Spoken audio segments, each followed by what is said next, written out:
So mayong gabi ka natong tanan ug welcome back sa atong channel. Ug daghan kayong salamat mga par sa inyong pagsuporta. Ug sa kuang mga viewers nga wala pa naka-subscribe, palihog ko og subscribe mga par kay para ma-update mo sa atong mga i-upload nga mga video reaction. So karon mga par kay ang katong na involved sa controversial nga flood control project ug katong ubang mga senador gikasuhan na sa NBI ug katong mga uban nga kanhi DPWH gikasuhan na sa NBI.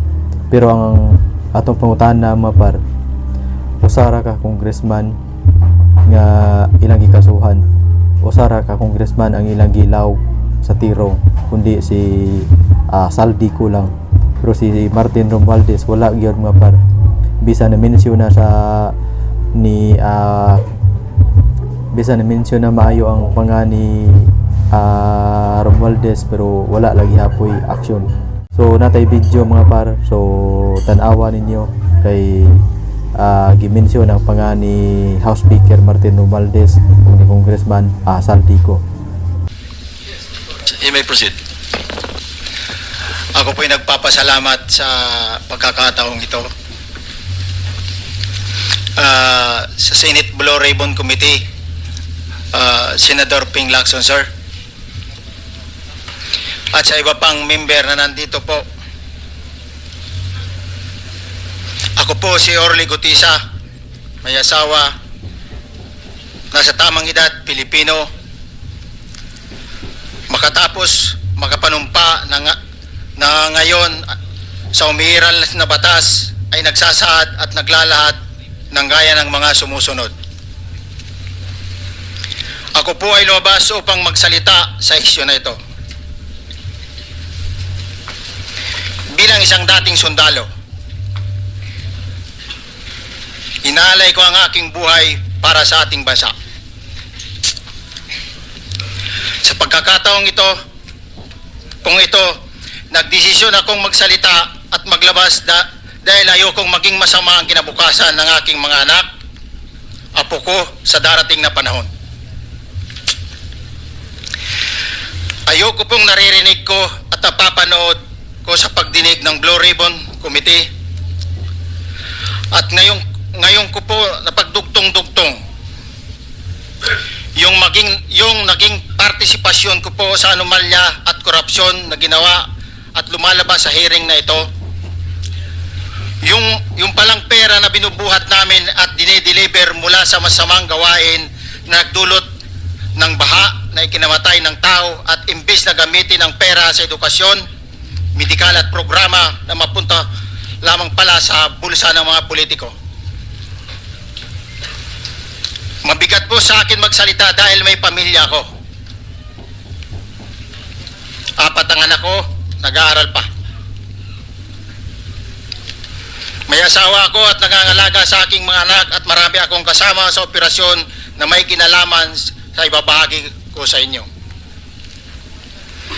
Nagtatrabaho lang po kami ng mga kasama kong sundalo sa Philippine Marines. Huwag sana isipin na aking mga kasama na nagtatraidor ako. Ako sa aming trabaho at pinagsamahan dahil pare-parehas kaming may pamilya at gusto lang naman naming ayusin ang kinabukasan ng bawat isa.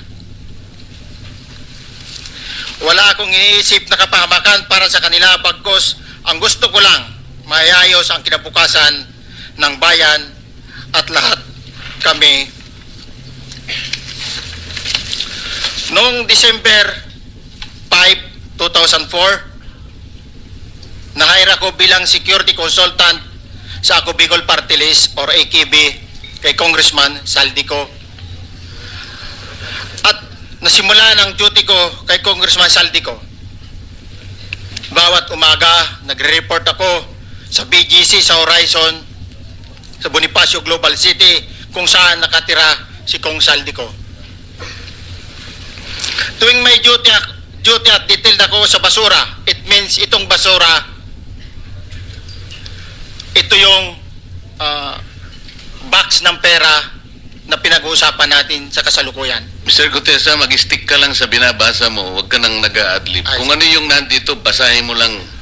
Yes, Your Honor. Tuwing may duty detail ako sa basura, pumupunta kami sa 28 Ladybug Corner, Dragonfly, Valle Verde 6, Pasig City.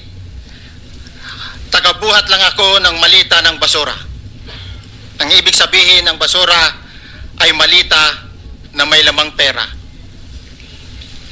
Ang bawat malita ay may lamang humigit kumulang 48 million pesos.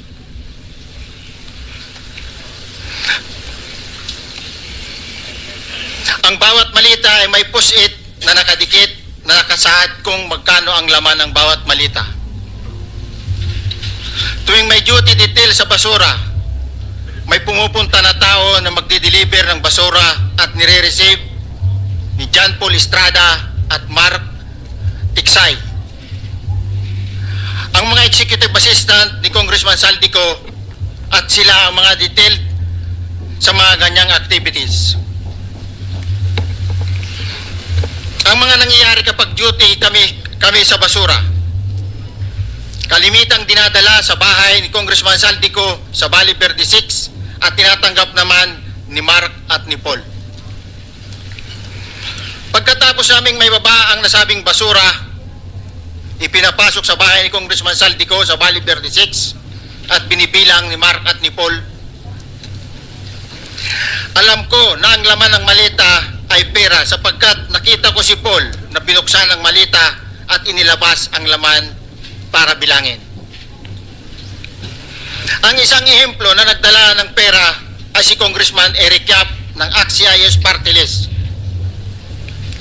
46 na malita ang dala niya sa bahay ni Congressman Saldico sa Valle Verde 6. Pagkatapos mabilang, isinakay namin sa mga sakyang patungo sa Horizon Residence sa Taguig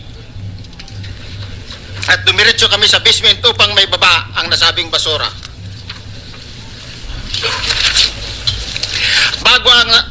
Bago ibaba ang nasabing basura, ito, Merong napuputol sa binabasa mo eh. Huwag kang magmadali. Huwag kang magmadali. naputol na. Ulitin mo yung paragraph 20. Wala na akong, hindi ko makita na putol na siya.